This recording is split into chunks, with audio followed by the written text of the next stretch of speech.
The main thing with bike packing is that you carry what you need to sleep outside for the night. You have something to eat, something to sleep in, and a capable bike to take you there. I've been doing this for about 15 years. I thought I'd go on one long trip and then become a doctor. And then I just kept riding my bike. So as long as it's still fun, I'll just keep going. Today, we're riding from home in the city of Tucson out to Reddington Road in the middle of nowhere. So it'll be about a 3-hour ride out to kind of wide open spaces for a camp out under the stars.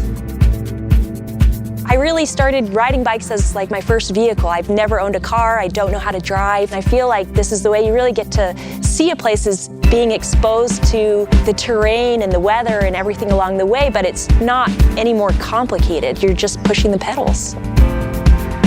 So when you go out for the first time, it's great to bring someone else with you. My favorite person in the world to ride with is my wife, Rue, and she's the one behind the camera, so she's actually gonna come out and say hello. So if you're seeing a video or a photo of me, it's because Rue's there too.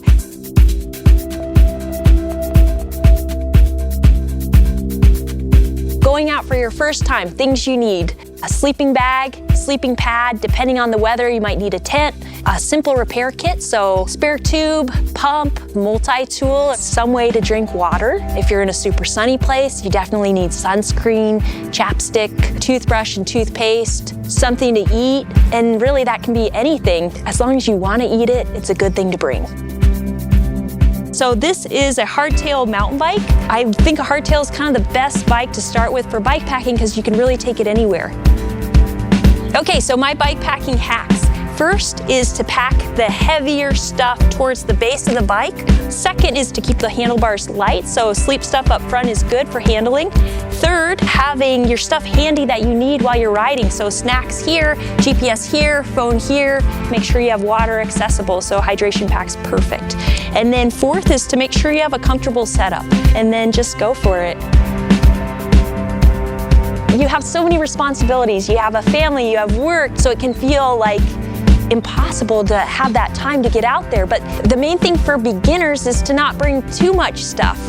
Really, I mean, you want to keep it as light as possible because that makes it the most fun. You know, if worst comes to worst, you can just wear a trash bag as a rain jacket. Always wear a helmet. Just do it. It's safer, it's better, you're a better role model for everyone around you. 17 miles in and I just stopped for a little snack at the gas station. Want some, Rue? Sure. This is something I'd love to share. The sports we do are very focused on achievement. It should almost be the opposite, where it's like, well, the best thing is just spending time outside moving. Nobody cares how far you go. Go however far you want to go. Camp where you want to go. Make your route to places you want to see and you want to be. And nobody cares if you connect all the dots. I'm Lael, and this is how I go.